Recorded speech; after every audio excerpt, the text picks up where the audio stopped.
বৈঠকে উপস্থিত সমস্ত ধর্মের সমস্ত সিনিয়র ব্যক্তিদেরকে জানাই নতমস্তকে প্রণাম। এবং এদিকে উপস্থিত আমার রাজনৈতিক বাবা কাকার বলা চলে এবং প্রশাসন এবং সমস্ত ধরনের সিনিয়র কার্যকর্তা এবং সমস্ত ধরনের সমস্ত পার্টির শীর্ষ কার্যকর্তাদের জানাই নতমস্তকে প্রণাম। সামনে জাস্ট আমি একটা দুটো কথা বলি। সামনে ভোটটা গেল, আমি আপনাদের সঙ্গে বলতে পারি যেটা অন্যান্য বিধানসভায় কি হয়েছে জানি না, তবে এই বিধানসভায় ভোটটা খুব শান্তিপূর্ণভাবে হয়েছে। ভোট নিয়ে কোনো রকম মার কান্না কোনো কেস কাবারি হয়নি। তার মধ্যে তার অন্যতম কারণ হলো আমরা যে প্রার্থীগুলো হয়েছিলাম, বিশেষ করে প্রথম তিনজন প্রার্থী আমি, আমার মুসা ভাই এবং আমাদের নতুন এমএলএ সাহেব, আমাদের কিন্তু মাথায় আমরা প্রথমে কথা বলি নিজেদের মধ্যে যে ভাই ভোট হবে, একটা দল জিতবে ঠিক আছে, কিন্তু আমরা এমন ধরনের কথা বলবো না, এমন ধরনের প্ররোচনামূলক কথা বলবো না যাতে কর্মীরা নিজেদের মধ্যে মারদাঙ্গে জড়িয়ে পড়ে। তাই তো ভাই, আমরা নিজেদের সম্বন্ধে কোনো বাইরে কথা বলিনি। আমাদের যে এমএলএ সাহেব হয়েছেন উনিও আমাদের সম্বন্ধে বাইরে কথা বলিনি। কাউন্টিং এর সময় আমরা একসাথে বসে আমরা কাউন্টিং করেছি।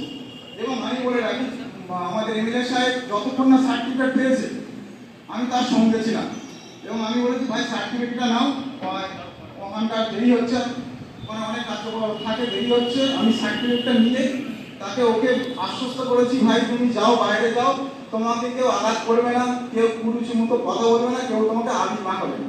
আপনি আপনার এমএলএ সাহেবকে জিজ্ঞেস করতে পারেন।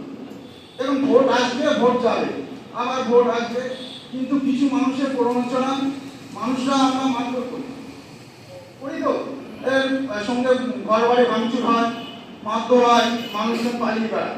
কিন্তু সত্যি কথা বলতে এই ভোটটাই আমরা চেষ্টা করেছি যাতে কোনো মানুষ যেন আঘাত না পায়। কিছু কিছু জায়গায় বিক্ষিপ্ত হয়েছে, আঘাত না পায়। আমিও চেষ্টা করেছি কোনো যেন পার্টি অফিস না ভাঙে।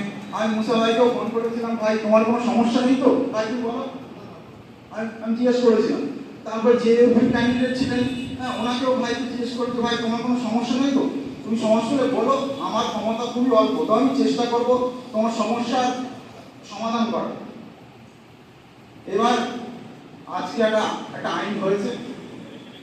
দেখুন, আমি নবাগত রাজনীতি, আমি কি বলবো কি বৃত্তান্ত সেটাকে আপনারা কোট করবেন না।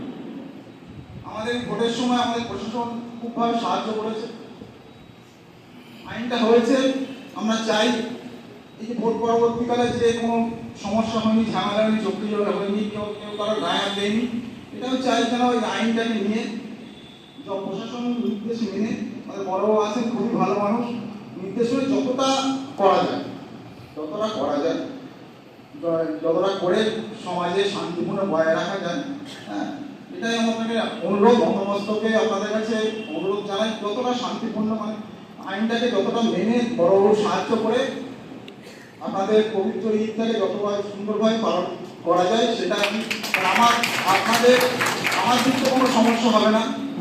ভোটের সময় আমার জানেন না, আমার বাড়ি উল্টো দিকে আপনাদের সম্প্রদায়ের মানুষের বাস, তাদের সাথে আমার কি সম্পর্ক আপনারা তো জানবেন। আমাদের এখানে মেম্বারও আছে, ওই মেম্বার ভাই ওর এদের সাথে আমি কোনোদিন বাইরে করেছি না। আমরা পশ্চিমবঙ্গে বেশিরভাগ দুটো সম্প্রদায় বাস করি, যতটা শান্তিপূর্ণ থাকা যায় ততই আমাদের মঙ্গল। এই মারধর হবে, আবার গোষ্ঠী মারধর হলো, এটা সমস্যা করবে, এটা না হয়। ভোট পরবর্তীকালে হিংসা হয়নি, দু একটা বিক্ষিপ্ত হয়েছে।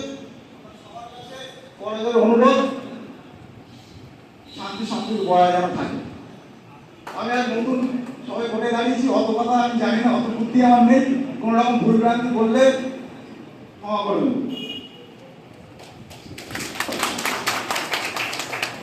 ধন্যবাদ কৌশিক বাবুকে।